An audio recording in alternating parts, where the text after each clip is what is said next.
الصلاة والسلام على سيدنا أشرف المرسلين وعلى آله وأصحابه أجمعين. Mesdames et messieurs, honorable assistance, il y a presque une année, presque jour pour jour, exactement le 24 mai 2022, nous avons fêté ici même le centenaire de la zone industrielle de Ain Ismaïl Mohammadi. Et donc, bien naturellement, la réflexion était de perpétuer cette tradition et de fêter bien évidemment le bicentenaire dans 100 ans. Mais je ne sais pas si dans 100 ans sera là. En tout cas, ce que nous avons réfléchi, c'est d'organiser un business forum d'ASEAN sous cette forme avec des thématiques d'actualité qui intéressent nos opérateurs économiques. Pourquoi un ASEAN Business Forum? Pour 3 raisons. La première raison, c'est un espace de réseautage et d'opportunités de business entre les différents intervenants, entre les différents opérateurs, décideurs politiques, et ça permet d'avoir un bon réseautage entre les participants. Deuxième raison, l'ASEAN Business Forum, c'est un espace d'échange d'idées, de partage de bonnes pratiques et de partage de bonnes innovations. Et ensuite, c'est une belle vitrine pour nos sponsors qui, à travers ce forum, pourront, je l'espère, dénicher des relations d'affaires. Le programme de cette journée sera articulé autour, d'un premier temps, des allocations officielles, ensuite des keynote speakers, ensuite une table ronde, et on va terminer avec la signature de convention et la remise de la Coupe d'Asian Football Cup 2023 et un cocktail dînatoire. Avant de donner la parole au président d'ASEAN, je vous laisse avec un petit film institutionnel d'ASEAN. Maroc. Cette zone a depuis hébergé la majorité des fleurons industriels du royaume, permettant ainsi de combler des parts importantes des besoins du marché national et de limiter ainsi la dépendance aux produits importés. Depuis sa création, la zone industrielle est une partie des entrées de devises nécessaires à l'économie du pays.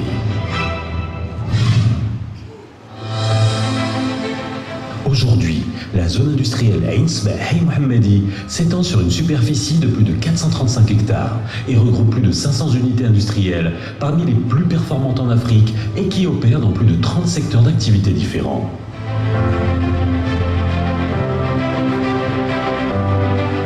Afin de donner une nouvelle impulsion à leur contribution au développement économique, les industries. Cher Président, chers amis, cher directeur général et toute l'assistance honorable, je suis vraiment très heureux d'être avec vous à cette manifestation qui a été préparée depuis plusieurs mois par l'équipe dynamique d'ASEAN. Donc il y a Saïd Oudadi, Saïd Oudadi qui avait piloté le comité avec six familles, mais également 6 chefs et toute une équipe de l'agence qui ont essayé de fédérer plusieurs bonnes volontés. Parmi elles, les sponsors devant vous qui s'affichent, qui ont fait confiance à cette équipe. Et nous avons choisi une thématique qui est d'actualité, qui est extrêmement importante pour la zone industrielle de l'ESPER, mais pas que, et également pour les entreprises, pour les industriels de manière générale, puisque nous sortons, nous sommes en train de sortir d'une période qui a été marquée par des contraintes de la Covid et qui demande d'activer plusieurs leviers. Et ce que nous avons choisi comme option pour cette version, c'est de faire appel à la jeunesse et aussi à la créativité, à l'innovation. Donc vous allez écouter plusieurs témoignages et plusieurs interventions qui seraient très utiles. Alors si Fanny, quand il a parlé tout à l'heure, il a parlé du réseautage. J'ajoute un nouveau mot, le français, même si ça n'existe pas, le réseautage pour le réseautage.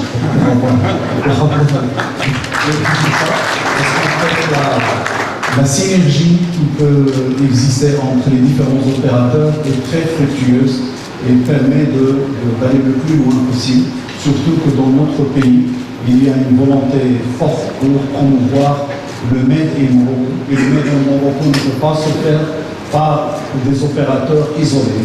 Il a besoin d'être assuré par un écosystème et toutes les sociétés marocaines n'ont rien à envier à d'autres entreprises ou à d'autres sociétés à l'international grâce à l'intelligence de leur capital humain, grâce à leur innovation, grâce à leur patriotisme.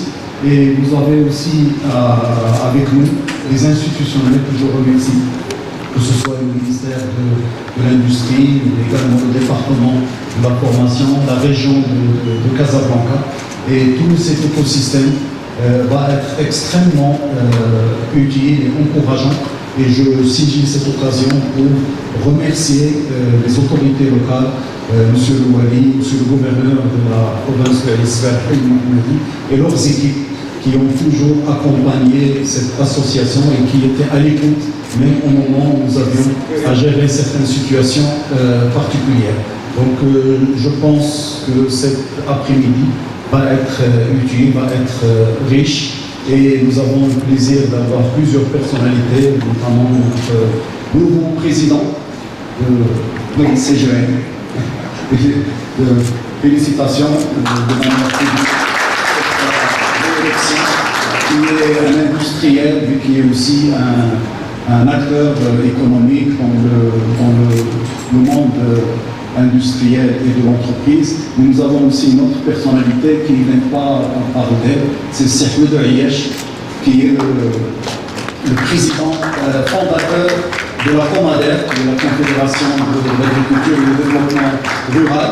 Je vois qu'ils sont assis avec un couloir entre les deux, mais sachez qu'il y a beaucoup de synergie entre les deux, entre le monde agricole et aussi pour l'agribusiness. Nous avons aussi le grand honneur d'avoir mon professeur, Cheikh Lieni, Sidi Mohamed Barada, que vous connaissez, monsieur le ministre.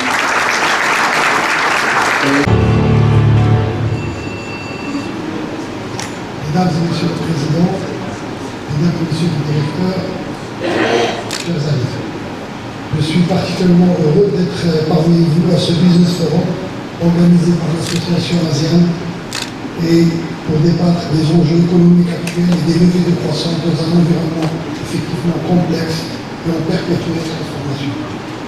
Avant d'aller dans le vif du sujet, j'aimerais féliciter mon ministre pour sa nomination royale en tant que président du directoire du Crédit Agricole du Maroc et le remercier pour son leadership à la tête de la CGN, où il a toujours contribué avec persistance au niveau des instances de la CGN et qui continue à façonner pardon, j'ai sauté quelque chose. Donc, la zone industrielle qu'on célèbre aujourd'hui a fêté l'année dernière son centenaire et qui continue à façonner et d'accompagner le développement économique de la région Casablanca-Stade. Cette zone historique, autrefois à la périphérie de la ville, compte actuellement plus de 2000 entreprises et offre 38 000 emplois et tire vers le haut l'industrie nationale. Je vous laisse deviner ce que représente cette zone il y a un siècle pour l'économie marocaine. Je pense que ça devait représenter au moins 70% de l'économie du pays. Mesdames et messieurs, le Maroc a construit une trajectoire exemplaire sur les 20 dernières années en réalisant des avancées socio-économiques remarquables, capitalisant sur une stratégie de diversification des sources de croissance. Grâce à la vision de notre souverain Claude Lassiste, des projets structurants ont été déployés, notamment en matière d'infrastructures portuaires, ferroviaires, autoportuaires, routières, ainsi qu'en termes de foncier industriel. Tout cela, en plus des 54 accords de libre-échange dont notre pays dispose, a permis l'émergence dans notre pays d'écosystèmes industriels intégrés dans l'automobile, l'aéronautique, l'agroalimentaire, la chimie, parachimie, l'énergie renouvelable, l'industrie pharmaceutique et bien d'autres métiers mondiaux. À titre d'exemple, l'industrie automobile atteint des niveaux de croissance à 2 chiffres. Un chiffre d'affaires à l'export de 115,5 milliards de dirhams à fin 2022, dépassant pour la première fois la part des 100 milliards de dirhams, contre 80 milliards de dirhams à fin 2021, ce qui fait une croissance de presque 43%. La capacité de production de ce secteur a atteint fin 2022 près de 700 000 véhicules, avec l'ambition d'aller à 1 million de véhicules d'ici 2025. Et nous avons un taux d'intégration qui va passer maintenant actuellement à 65, qui est prévu de passer à 80% pour 2025. Donc tout ça va créer bien sûr des milliers d'emplois. À tous, mesdames et messieurs les présidents, mesdames et messieurs les directeurs, honorable assistance. C'est avec un immense plaisir que je participe aujourd'hui à l'Asian Business Forum afin de partager avec vous la vision et l'ambition de la région Casablanca-Setas en matière de développement des zones d'activité économique au niveau de l'ensemble du territoire régional. Je saisis d'emblée l'occasion pour féliciter chaleureusement l'ASEAN pour l'organisation de cet événement et à sa tête, Monsieur le Président Mohamed Fibrès. Je profite aussi de l'occasion pour saluer tous les efforts louables déployés visant à faire de ce forum un véritable succès, mais aussi un rendez-vous fédérateur des énergies engagées dans la promotion de la zone industrielle à Ismaïl Mohamed. Et ce, à l'instar du centenaire célébré l'année dernière. Une zone dont le nom est gravé à jamais dans le marbre et dont l'histoire industrielle marocaine en tant que pionnière et doyenne des zones industrielles du Maroc. D'où son importance cardinale dans le tissu industriel à l'échelle régionale et même nationale. À titre d'illustration et pour corroborer ce que l'on vient de citer, il est important de garder à l'esprit quelques chiffres révélateurs, à savoir que la zone industrielle Ismaïl Mohamed compte plus de 500 grandes entreprises qui viennent se greffer à des milliers d'entreprises de taille intermédiaire ou petite. Il est important de savoir également que l'ensemble de l'écosystème entrepreneurial de la dite zone opère dans des branches d'activités diverses et variées, une diversité qui lui permet de générer pas loin de 40 000 emplois. En outre, la zone industrielle à Ismaïl Mohamed contribue à hauteur de 46% dans la production industrielle régionale, presque la moitié sur un territoire aussi vaste et aussi prépondérant que celui de la région Kazakhstan. Le taux précité constitue un marqueur de taille qui illustre de manière explicite la dynamique économique de la zone au niveau de la région Casablanca. Mesdames et messieurs, l'Asian Business Forum revêt aussi un intérêt primordial pour notre région, étant donné qu'elle ambitionne, comme cela est prévu dans son programme de développement régional, qui a été voté en octobre dernier, de faire des zones d'activité économique un argument de plus et un élément d'appel à même de drainer des investissements nationaux et internationaux. À cet effet, notre PDR vise à accompagner de la meilleure des manières le développement économique de notre région, accélérer sa modernité et relancer la compétitivité de son tissu économique à court, moyen et long terme.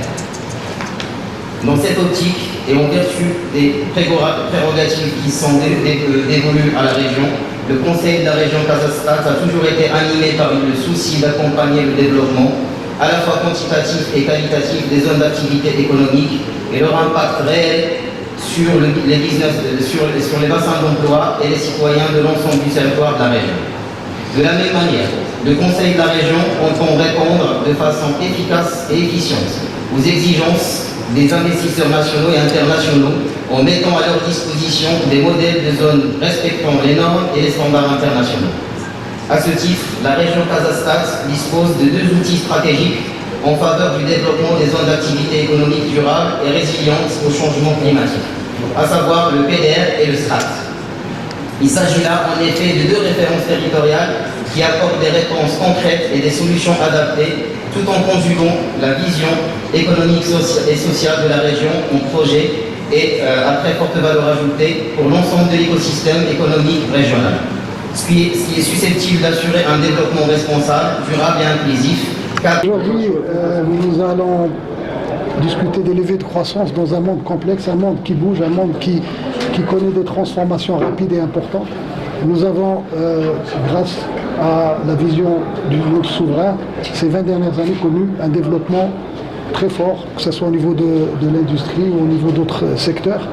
Maintenant, il va falloir consolider cet acquis à travers des choses qui vont, comme la décarbonation, permettre l'accès à la moyenne tension à l'énergie renouvelable à moindre prix, mettre à disponibilité du foncier pour qu'on puisse davantage industrialiser le Maroc. La charte d'investissement est un événement très important pour nos industriels, ce qui va nous permettre aussi d'avoir une subvention de 30% du CAPEX pour ceux qui veulent investir à partir des 50 millions de dirhams. Mais nous sommes en train de discuter pour aussi étudier pour les petites et moyennes entreprises entre 10 et 50 millions de dirhams pour avoir des incitations importantes aussi pour ces jeunes promoteurs. Donc tout ça pour vous dire que notre pays est sur une trajectoire importante au niveau industriel, au niveau économique, qui va donner encore plus d'emplois à nos jeunes.